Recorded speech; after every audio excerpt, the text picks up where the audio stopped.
এর চেয়ে বড় মুনাফিক এবং ধোঁকাবাজ কোনটা দুনিয়াতে থাকে? রাজনীতিতে বাতাস কোন দিকে বইছে তা বোঝার জন্য আবহাওয়া অফিসে যেতে হয় না, শুধু তৃণমূলের নেতাদের দিকে তাকালেই বোঝা যায়। আজ 18 জানুয়ারি রবিবার দেশের বিভিন্ন প্রান্ত থেকে যে খবরগুলো আসছে তা চরমনাই পীরের দল ইসলামী আন্দোলন বাংলাদেশের জন্য অশনি সংকেত, আর জামায়াতে ইসলামীর জন্য এক বিশাল সুসংবাদ। খবরগুলো দেখুন। 1. গাজীপুর 5 আসনের পুবাইল থানার সেক্রেটারি মোহাম্মদ লাল মিয়া চরমনাই ছেড়ে জামায়াতে যোগদান করেছেন। 2.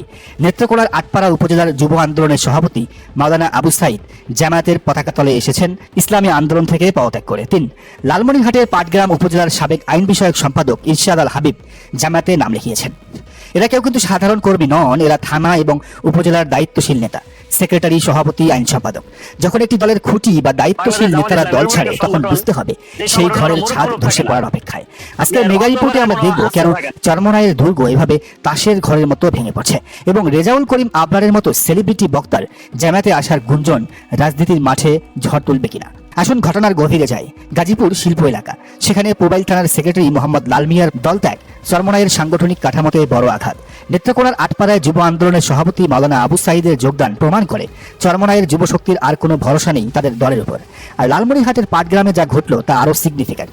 সেখানে চরমনাইয়ের আইন বিষয়ক সম্পাদক ইরশাদ আল হাবিবকে যখন জামায়াত নেতা কাজী আবুল কালাম আজাদ ফর্ম পূরণ করাচ্ছিলেন তখন ইরশাদ আল হাবিবের চোখে মুখে ছিল স্বস্তি, যেন তিনি ভুল পথ ছেড়ে সঠিক গন্তব্যে এসেছেন। কেন তারা আসছেন? কারণ তৃণমূলের এই নেতারা বাস্তবতা বোঝেন, রিয়ালিটি বোঝেন। তারা মাঠে কাজ করেন, তৃণমূলে কাজ করেন। তারা দেখছেন চরমনাইয়ের রাজনীতি শুধু মাহফিল আর স্লোগানে সীমাবদ্ধ। রাষ্ট্র ক্ষমতায় যাওয়ার কোনো রোডম্যাপ তাদের নেই। অন্যদিকে জামায়াত একটি কমপ্লিট প্যাকেজ। তাদের 10 পাতার পলিসি আছে, অধিকার কার্ডের ভীষণ আছে, আন্তর্জাতিক সমর্থন আছে। একজন বুদ্ধিমান রাজনৈতিক কর্মী কখনো হারু পার্টিতে থাকতে চায় না, তারা উইনিং হর্স বা বিজয়ী ঘোড়ার পিঠেই চড়তে চায়। তৃণমূলের নেতাদের আসাটা স্বাভাবিক, কিন্তু রাজনীতির মাঠ কাঁপিয়ে দিয়েছে একটি গুঞ্জন।